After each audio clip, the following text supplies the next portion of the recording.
நீங்கள் எதற்கு அதற்காக சிரமப்பட வேண்டும்? நானே ஒரு நாள் அதை எல்லோரிடமும் சொல்லத்தான் போகிறேன். நான் கல்யாணியை காதலிக்கிறேன். அவளைத்தான் திருமணம் செய்து கொள்ளப் போகிறேன். என் அண்ணன் சொல்லிக் கொண்டிருக்கிறாரே, எனக்கு பின் என் தம்பிதான் அம்பலக்காரர் என்று. அப்படி நடக்கும் போது பாகநெறி பெண்தான் பட்டமங்கலத்தின் அம்பலக்காரணியாக இருக்கப் போகிறாள். அது அவ்வளவு எளிதாக நடந்துவிடும் என்று நினைத்தாயா?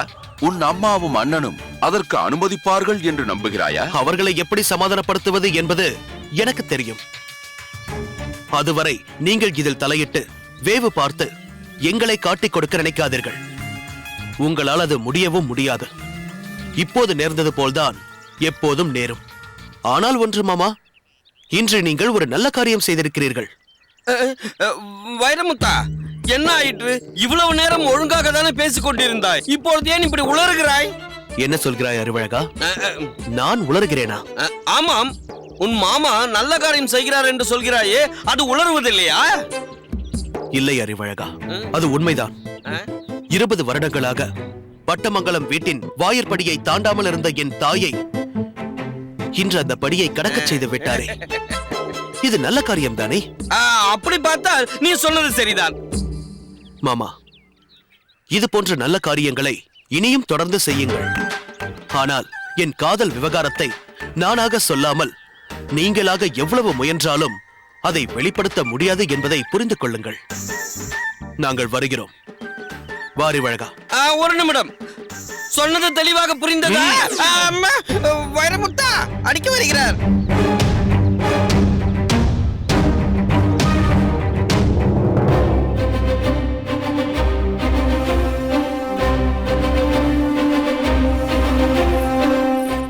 வாளுக்கு வேலி.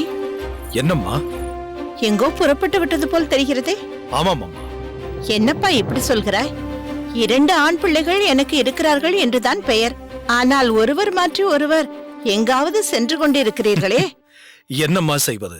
சூழ்நிலை அப்படி. இல்லை என்று நான் சொல்லவில்லை. எனக்கும் அது புரிகிறது. உனக்கு பல பொறுப்புகள், அதனால் பலவிதமான பிரச்சனைகள். இருந்தாலும் நாட்டு பிரச்சனைக்காகவே சென்று கொண்டிருந்தால் வீட்டை பற்றியும் சிறிது கவலைப்பட வேண்டாமா? எங்கள் நிலையையும் சற்று யோசித்துப் பார். நானும் உன் தங்கையும் இங்கு தனியாக இருக்கும்போது ஏதேனும் பிரச்சனை என்று வந்துவிட்டால் நாங்கள் என்ன செய்வோம்? உங்களுக்கு என்னம்மா பிரச்சனை வந்துவிடப் போகிறது? இப்போது ஆங்கிலேயரின் படையெடுப்பு அங்கெங்கே நடக்கிறது என்கிறாய். அப்படி யாரேனும் வந்துவிட்டால் நாங்கள் என்ன செய்ய முடியும்? பட்டமங்கலத்திலிருந்து எந்த நேரத்தில், எந்த ரூபத்தில், எந்த விபரீதம் நேரும் என்று எவரால் சொல்ல முடியும்? ஆமாம் அண்ணா, அம்மா சொல்வது உண்மைதான். நீங்கள் இப்பொழுதெல்லாம் பாகநேரி என்று ஒரு நாடு இருக்கிறது, அதற்குள் நமது வீடு இருக்கிறது என்பதையே மறந்துவிட்டீர்களே. தங்கையின் முகத்தில் தான் கண் விழிப்பேன் என்று சொன்ன நீங்கள் தங்கை உங்கள் முகத்தை பார்ப்பதற்கே தவம் செய்ய வேண்டிய நிலையை ஏற்படுத்தி விட்டீர்களே. எப்போது பார்த்தாலும் மருது சகோதரர்களை பற்றி நினைத்துக் கொண்டு உங்கள் அன்பு தங்கையை மறந்து விட்டீர்களே. இந்த வாளுக்கு வேலி தன்னையே மறப்பானே தவிர ஒருபோதும் தன் தங்கை கல்யாணியை மறக்க மாட்டான். உன்னை மனதில் வைத்துத்தான் இப்போது நான் திருக்கோட்டியூருக்கு போகிறேன். என்ன? திருக்கோட்டியூருக்கா? ஏனப்பா, அந்த அக்னியும் மறுபடியும் அழைத்திருக்கிறானா? இல்லை அம்மா, அப்படியே அவன் அழைத்தாலும் இனி அவனை மதித்து நான் போக மாட்டேன். இப்போது நான் போகப் போவது கல்யாணிக்காகத்தான். புரியவில்லையா அம்மா? சுந்தரியை பார்த்து மன்னிப்பு கேட்டு அவளை கல்யாணிக்கு நாட்டியம் கற்றுக் கொடுக்க அழைத்து வரப்போகிறேன். அண்ணா. ஆமாம் கல்யாணி, உன்னிடம் கொடுத்த வாக்கை நிறைவேற்றாமல் இருப்பானா உன் அண்ணன்? இப்போதே புறப்படுகிறேன். நீ அதற்காகத்தான் போகிறாய் என்றால் இன்னும் 1-2 நாட்கள் கழித்து ஆதப்பன் வந்தவுடன் போ. 2 நாட்களாக ஆதப்பன் வீட்டிற்கே வரவில்லை. அவன் வந்தவுடன் அவனையும் அழைத்துக் கொண்டு செல்லலாம் அல்லவா? இல்லை அம்மா, சில விஷயங்களுக்கு நான் தனியாகத்தான் போக வேண்டும். அதுதான் நல்லது. ஏன் அண்ணா? சுந்தரிக்கும் எனக்கும் நடந்த வாக்குவாதம் அந்த அளவு கடுமையாக மாறியதற்கு ஆதப்பன் தான் காரணம். என்னை அவமதிப்பதை தாங்க முடியாமல் குறுக்கிட்டு சுந்தரியின் ஆவேசத்தை அதிகமாக்கிவிட்டான் ஆதப்பன். அதனால் தான் அவள் நிலை இழந்து சில வார்த்தைகள் பேச நானும் உணர்ச்சி வசப்பட்டு விட்டேன். இம்முறை அப்படி நடந்துவிடக்கூடாது. அதெல்லாம் சரி வாளுக்கு வேலி. ஆதப்பன் எப்போது வருவான்? ஆதப்பனை பற்றி கவலைப்படாதீர்கள் அம்மா. ஆதப்பன் ஒரு அரிய காரியத்தை சாதிக்கச் சென்றிருக்கிறான். மருது சகோதரர்கள் ஒரு முக்கியமான பொறுப்பை அவனிடம் ஒப்படைத்திருக்கிறார்கள். சிறிது கடுமையான பணிதான். இருப்பினும் ஆதப்பன் அதை நிச்சயம் நிறைவேற்றுவான். என்ன அண்ணா சொல்கிறீர்கள்? ஒருவேளை ஆதப்பன் அண்ணாவிற்கு ஏதாவது? ஒன்றும் நேராதம்மா. நான் பார்த்துக் கொள்கிறேன். நம்மை பொறுத்தவரை இப்போது மருது சகோதரர்கள், ஊமைத்துறையார் முதலானவர்களோடு கோபால நாயக்கர் என்ற பெரிய பலமும் இருக்கிறது. அது நம்மை பாதுகாக்கும். சரி, நேரமாகிறது. நான் புறப்படுகிறேன். கவலைப்படாதே. சுந்தரியிடம் நீ நாட்டியம் கற்கப் போவது உறுதி. வருகிறேன் அம்மா. பார்த்தாயா கல்யாணி, உன் அண்ணன் நீ நாட்டியம் கற்றுக்கொள்ள வேண்டும் என்பதற்காகத்தான் தன் நிலையை தாழ்த்திக் கொண்டு சுந்தரியை தேடி போகிறான். அதனால் எல்லாவற்றையும் போல் நாட்டியத்தையும் விளையாட்டாக நினைத்து விடாதே. அக்கறையோடு கற்றுக்கொள்ள வேண்டும். நிச்சயம் கற்றுக்கொள்வேன் அம்மா. என்றைக்கு என் அண்ணன் அதற்கான ஏற்பாடுகளை செய்கிறாரோ அன்றைக்கே கற்றுக்கொள்வேன். என்னைக்கோ இல்லம்மா, இன்னைக்கே கத்துக்க போறீங்க. ஏனடி கௌதாரி, சுந்தரியை அழைத்து வர இப்போதுதான் வாளுக்கு வேலி திருக்கோட்டியூருக்கு போயிருக்கிறான். பிறகு எப்படி இன்றே கற்றுக்கொள்ள முடியும்? முடியுமே. நாட்டிய கத்து கொடுக்கிற குருவே இங்கே வந்தாச்சே. என்ன சுந்தரியா வந்திருக்கிறாள்? சுந்தரி அம்மா வரல, ஆனா உங்க தங்கச்சி வடிவம்மா வந்திருக்காங்களே. வடிவா?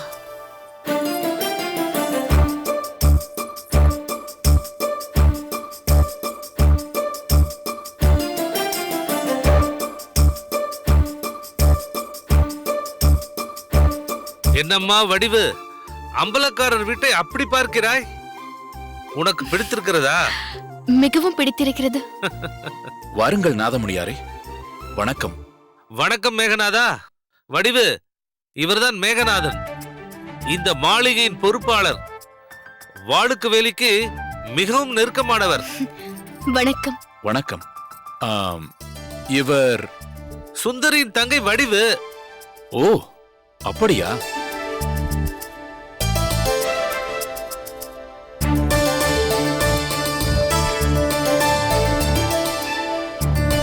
யாரை தேடுகிறீர்கள்? பாகனேரி அம்பலக்காரர் மாளிகையில் இல்லையா? சற்று முன்புதான் புறப்பட்டு போனார்.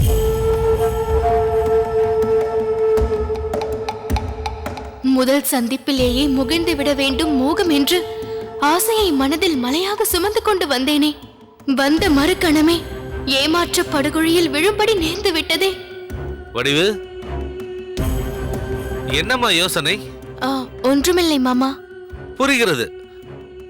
முதலாக பாகநேரி மாளிகைக்கு வந்திருக்கிறோம். இப்பொழுது அவர் இல்லை என்று வருத்தப்படுகிறாய். இன்று அவர் இல்லாவிட்டால் என்ன? இனி நாம் நடன பயிற்சிக்காக தொடர்ந்து வரத்தானே போகிறோம்.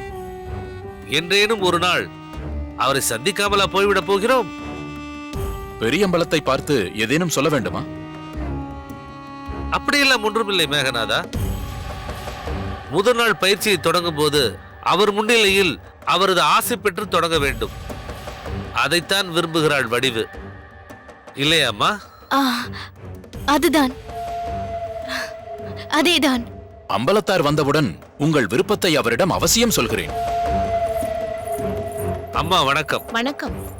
அம்மா, இவர் நாதமுனியார், திருக்கோட்டியூர் நடன சகோதரிகளின் தாய்மாமன். நடனக்கலையை அவர்களுக்கு கற்றுக் கொடுத்தவர். முன்பொரு சமயம் இங்கு வந்து பெரியம்பலம், சின்னம்பலம் இரு அம்பலக்காரர்களையும் சந்தித்திருக்கிறார். அப்படியா? இவர்தான் வடிவு. வணக்கம். என் நாட்டிய குரு என்று சொல்லுங்கள். அப்படியானால் நீதான் கல்யாணியா? ஆமாம். உன்னை எனக்கு மிகவும் பிடித்திருக்கிறது. எனக்கும் உங்களை மிகவும் பிடித்திருக்கிறது. கல்யாணி, வடிவிடம் ஆசீர்வாதம் வாங்கிக்கொள். சரி அம்மா. கல்யாணி, எனக்கும் அக்காவுக்கும் குரு என் மாமாதான். அதனால் அவரை வணங்கினாலே என்னை வணங்கியது போல்தான். நான் இருவரையுமே வணங்குகிறேன். அந்த நடராஜர் நடனக்கலையை உனக்கு சீக்கிரமே அருளட்டும். எழுதுறம்மா. அம்மா, பெரியம்பலத்தார் மட்டுமல்ல, உங்கள் குடும்பமே கலைஞர்களுக்கு எந்த அளவுக்கு மதிப்பு கொடுக்கக்கூடியவர்கள் என்பது எனக்கு இப்பொழுதுதான் புரிகிறது. நான் இங்கு முக்கியமாக வந்தது நடந்தவற்றை மறந்துவிட வேண்டும் என்று கேட்பதற்காகத்தான். சுந்தரி சின்னஞ்சிறு பெண், ஊர் உலகம் தெரியாதவள். அம்பலக்காரரின் பெருமை தெரியாமல் ஏதோ தவறுதலாக பேசிவிட்டாள். அதையெல்லாம் மனதில் வைத்துக் கொள்ளக்கூடாது. அடடா, நீங்கள் ஏன் இன்னும் அதையே நினைத்துக் கொண்டிருக்கிறீர்கள்? நாங்கள் அதை அப்போதே மறந்துவிட்டோம். என் அண்ணன் செய்ததும் தவறுதான். அதற்காக அவர் மிகவும் வருத்தப்பட்டார். ஏதோ ஆத்திரத்திலும் அவசரத்திலும் இப்படி நடந்துவிட்டது என்று அவர் மிகவும் வருத்தப்பட்டார். இப்போது அண்ணன் திருக்கோட்டியூருக்கு போயிருப்பதே சுந்தரியை சந்தித்து மன்னிப்பு கேட்க வேண்டும் என்பதற்காகத்தான். நாட்டியத்தை கற்றுக் கொடுக்க அவரை இங்கு அழைத்து வர வேண்டும் என்பதற்காகத்தான். அம்பலக்காரர் மனது எந்த அளவுக்கு கவலைப்பட்டதோ அப்படித்தான் எங்கள் சுந்தரியின் மனதும். சுந்தரி மிகவும் கவலைப்பட்டாள். அதற்கு ஒரு சமாதான உடன்படிக்கையாகத்தான் கல்யாணி நாச்சியாருக்கு நடன பயிற்சியை கற்றுக் கொடுக்க சுந்தரி வடிவை அனுப்பியிருக்கிறாள். பிறகென்ன, இன்றே தொடங்கி விடுவோம். என் மகள் நடனம் கற்றுக்கொள்வதை காண எனக்கும் விருப்பமாயிருக்கிறது. அம்மா, அண்ணன் இருந்து அவர் முன்னிலையில் தொடங்கினால்தான் நன்றாக இருக்கும். இல்லை கல்யாணி, இன்று நல்ல நாள். நான் வந்திருக்கும் வேளையும் நல்ல வேளை. இன்றே, அதிலும் இப்பொழுதே தொடங்கிவிட வேண்டும். முதலாக நாட்டிய பயிற்சிக்கு வந்துவிட்டு மீண்டும் திரும்பி போவது அபசகுணமாகிவிடும். அப்படி என்றால் சரி, என் மகளுக்கு இன்றே பயிற்சியை தொடங்கி விடுங்கள். கல்யாணி, சரிதானே?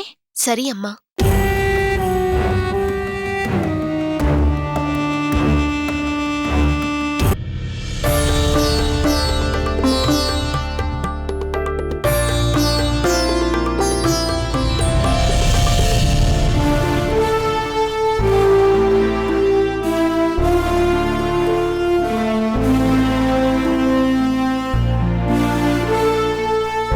அம்மா, அம்மா, என்ன மல்லிகா, ஏன் திரும்பி வந்து விட்டாய்? அது வந்து அம்பலக்காரர். என்னடி சொல்கிறாய்? நீ சொல்வது எனக்கு ஒன்றுமே புரியவில்லையே. பாகனேரி அம்பலக்காரர் வருகிறார் அம்மா. சரி, நீ போ. சரிங்களம்மா. வாருங்கள் வாருங்கள். வணக்கம். வணக்கம். நீங்கள் மறுபடியும் இங்கு வருவீர்கள் என்று நான் எதிர்பார்க்கவே இல்லை. ஏன்? நான் அதை எப்படி சொல்வது? நீங்கள் எவ்வளவு பெரிய அம்பலக்காரர், எத்தகைய உயர்ந்த பண்பாளர். பல அம்பலக்காரர்கள் போற்றி புகழக்கூடிய மிக உயர்ந்த மனிதர் அல்லவா? அத்தகைய தாங்கள் இந்த ஏழைகளின் இல்லம் தேடி வந்தபோது தங்கள் பண்புக்கும் புகழுக்கும் உரிய மரியாதையை கடுகளவு கூட கொடுக்கப்படவில்லையே. அதற்கு பதிலாக அவமதிப்பை தானே தாங்கள் சந்திக்க நேர்ந்தது. அத்தகைய அவமானத்தை ஏற்படுத்திய போதும் அதையெல்லாம் மறந்து நீங்கள் மீண்டும் எங்கள் இல்லம் தேடி வந்தது உங்களது உயர்ந்த பண்பை உலகிற்கே எடுத்து காட்டுவதாக அமைந்திருக்கிறது. இன்னா செய்தாரே ஒருத்தல், அவர் நாண நன்னையும் செய்துவிடல் என்ற குரலுக்கு ஏற்ப நீங்கள் வந்து இந்த ஏழைகளின் இல்லத்தை புனிதப்படுத்திவிட்டீர்கள். உயர்ந்தோர்கள் உயர்ந்தோர்கள்தான் என்பதை நிரூபித்து விட்டீர்கள். இப்போது எதற்கு அதையெல்லாம் பேசிக் கொண்டிருக்கிறீர்கள்? அந்த பேச்சை விடுங்கள். பார்த்தீர்களா, பாகனேரி அம்பலக்காரரை பார்த்த மகிழ்ச்சியில் தங்களை உட்கார கூட சொல்லாமல் நிற்க வைத்தே பேசிக் கொண்டிருக்கிறேன். வாருங்கள். பரவாயில்லை, அதெல்லாம் வேண்டாம்.